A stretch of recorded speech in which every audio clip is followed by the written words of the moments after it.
शेतकऱ्यांसाठी दिवसभराच्या 13 मार्चच्या संध्याकाळच्या ठळक आणि झटपट बातम्या। कापसाचे दर वाढले तर तुरीचे भाव कोसळले।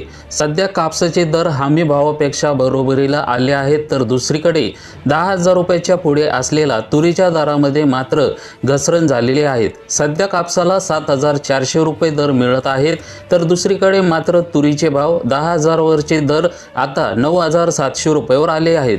यंदा सुरुवातीपासूनच कापसाचे दर हमी भावापेक्षा खाली आले होते।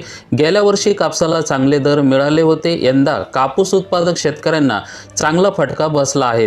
कापूस विक्रीला सुरुवात होण्याआधीच दर घसरले होते। कापसाला सुरुवातीला 7,500 रुपये दर मिळाले होते, मात्र काही दिवसातच कापसाचे दर हमी भावापेक्षा खाली आले।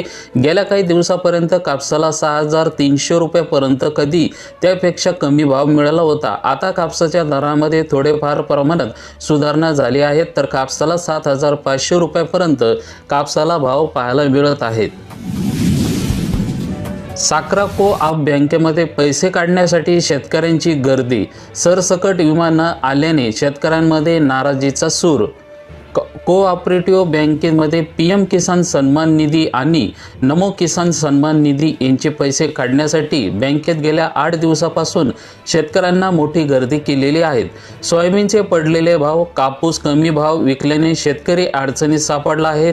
त्यामुळे शेतकरी 6,000 रुपये काढण्यासाठी आता बँकेत गर्दी करत आहेत। सोयाबीनचा काढलेला विमा सरसकट मिळाला नसल्याचं शेतकऱ्यांच्या आशेवर विरंजन पडले आहेत, तर सोयाबीनला भाव नसल्याने शेतकरी सोयाबीन विकायची तयारी नाही, कारण पिकांना खर्च भरपूर प्रमाणात लागल्याने कमीत कमी सोयाबीनला 6,000 रुपये भाव मिळाला पाहिजे असं शेतकरी म्हणतात। भाजप उद्योगपतींच्या पाठीशी आदिवासीवर अन्याय। नंदुरबार येथे भारत न्याय जोडो यात्रेत खासदार राहुल गांधी यांचा आरोप, सभेला झाली लाखोंची गर्दी। पीएम किसान योजनेचे पैसे मिळत नसल्याने शेतकरी त्रस्त। महोदरी येथील शेतकऱ्यांचं तहसीलदारांना निवेदन।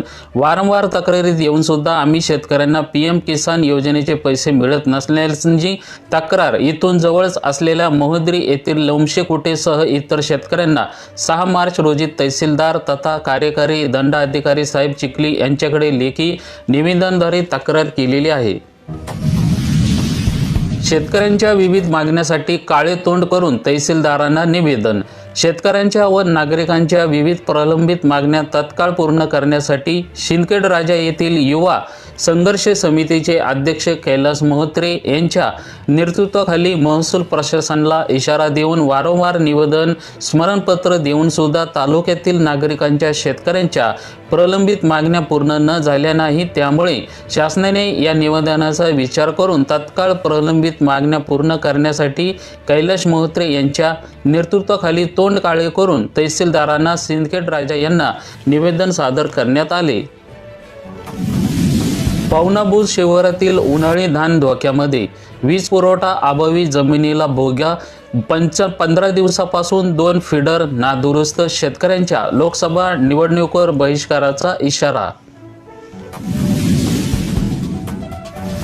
नुकसानबाधित शेतकऱ्यांच्या खात्यावर 10.5 कोटी रुपये जमा, तर तालुक्यामधील 52 गावांमध्ये नोव्हेंबर महिन्यामध्ये अवकाळी पाऊस व गारपिटामुळे 7,806 हेक्टर बाधित झाले होते, तर 13,600 रुपये प्रमाणे जिरायती नुकसान बाधित शेतकऱ्यांना 10,63,00,000 22,400 रुपये, तर 13,150 शेतकऱ्यांच्या खात्यावर अपलोड करून थेट आता खात्यावर रक्कम जमा करण्यात आलेली आहे असल्याची माहिती तहसीलदार सुनील कावरे सर यांनी दिलेली आहे।